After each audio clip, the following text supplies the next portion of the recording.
Share on Pinterest. Congratulations, you're pregnant. Along with what to put on the baby registry, how to set up the nursery, and where to go for preschool. Just kidding, it's a bit too early for that. Many people want to know how much weight they can expect to gain over the next 9 months. While the majority of the pounds will make their appearance during the second and third trimester, there's some initial weight gain that will happen in the first 12 weeks of pregnancy. In fact, on average, people gain 1 to 4 pounds in the first trimester, but it can vary. Let's take a look at the factors involved. How much weight will I gain in the first trimester?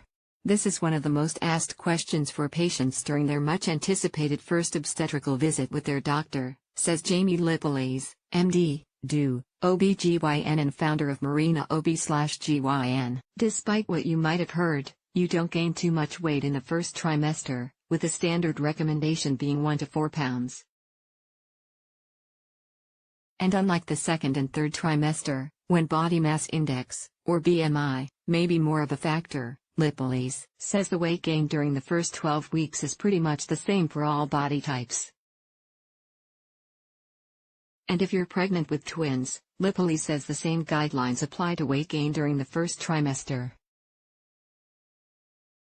However, this can change during the second and third trimesters, as twin pregnancies typically result in greater weight gain. That said, there are occasions when your doctor may have a different recommendation for the first 12 weeks.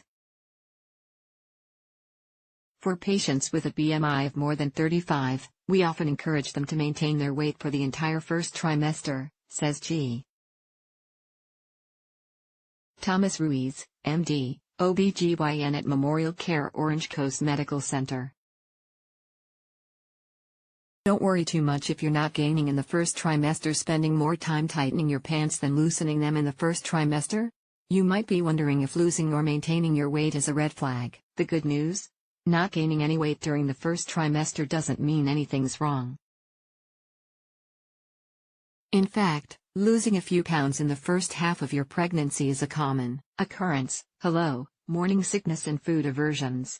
If you haven't experienced morning sickness, consider yourself lucky. Feeling nauseous and experiencing occasional vomiting at any time of the day may cause you to maintain your weight or lose a few pounds.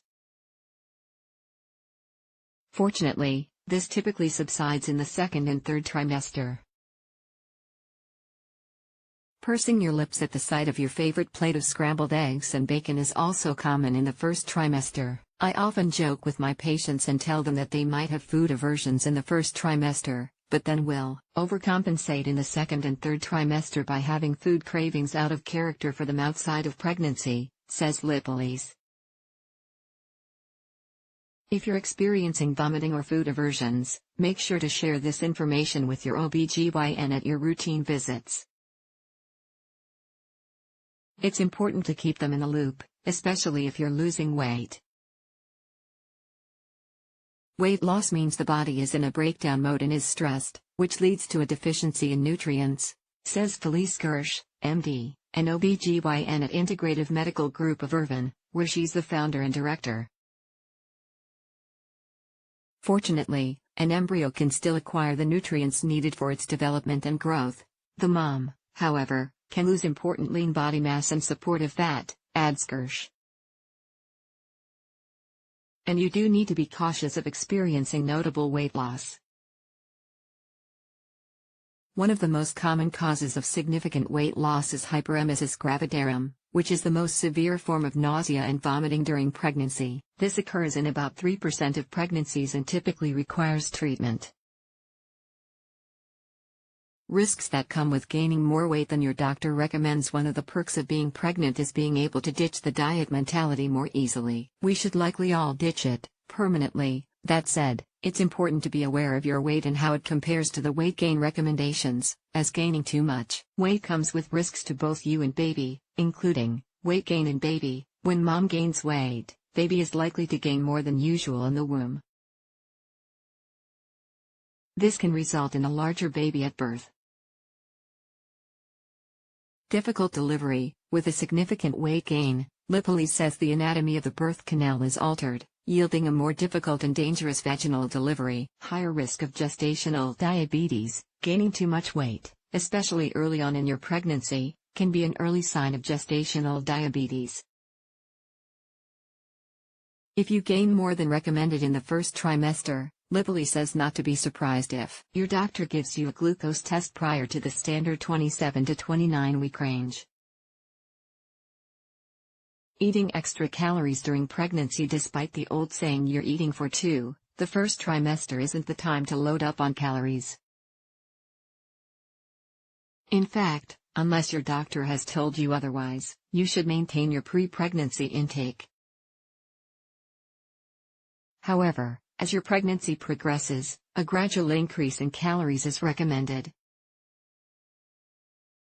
The Academy of Nutrition and Dietetics suggests a range of 2,200 to 2,900 calories a day, depending on your BMI prior to pregnancy. This equates to the following increase per trimester. Use your pre-pregnancy intake as a baseline. First trimester, no additional calories. Second trimester, eat an additional 340 calories per day. Third trimester, eat an additional 450 calories per day. Food and fitness. In the first trimester, most of us begin this journey with high hopes of eating healthily, exercising regularly, and avoiding anything with a shelf life longer than our pregnancy. But then, life happens. Between managing work, other children, social obligations, and all those trips to the restroom, finding the time and energy to maintain your pre-pregnancy exercise schedule or whip up a celebrity-inspired meal is sometimes a real challenge. The good news? You don't have to get it right every day to grow a healthy human being. So, what should you aim for? If you're up for it, keep doing what you were doing before getting pregnant, as long as it doesn't involve hanging upside down from a trapeze bar. Physical activities that are excellent choices during the first trimester include walking, swimming, jogging, indoor cycling, resistance training, yoga. Set a goal to exercise most days of the week, or at least 150 minutes each week. The important thing is to stick to what you know. This is not the time to take up marathon training, especially if you've never run before. As far as nutrition, aim to eat a balanced diet with a variety of foods. This includes whole grains, fruit, vegetables, lean protein, healthy fats, low-fat dairy products like milk and yogurt, since your body doesn't require additional calories. During the first trimester, eating as you usually would, provided it's nutritious, is the goal. Overall pregnancy weight guidelines. While no two pregnancies are the same, there are some general guidelines to follow when it comes to gaining weight throughout all 3 trimesters. The American College of Obstetricians and Gynecologists, ACOG, along with the Institute of Medicine, IOM, categorizes weight gain based on your weight at your first appointment. In general, the range for all 9 months is anywhere between 11 and 40 pounds. Those with more weight or obesity may need to gain less, whereas those with less weight may need to gain more. More specifically, the ACOG and IOM recommend the following ranges.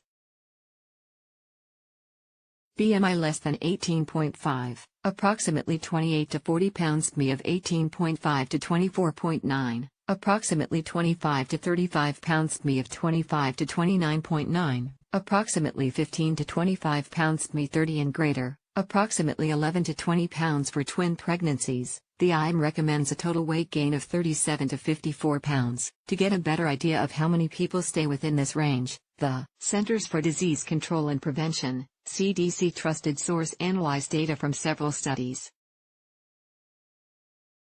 It found that 21% gained less than the recommended amount of weight, whereas 47% gained more than the recommended amount. Your doctor is your best resource. Ideally, you'll find a doctor you can trust to answer some seriously awkward questions. But even if this is your first go-around with your OBGYN, leaning on them for knowledge and support is key to easing anxiety during pregnancy. Since weight measurements are a part of every prenatal visit, each appointment is an opportunity to address any questions or concerns, especially since your OB is tracking a number of things, including weight changes,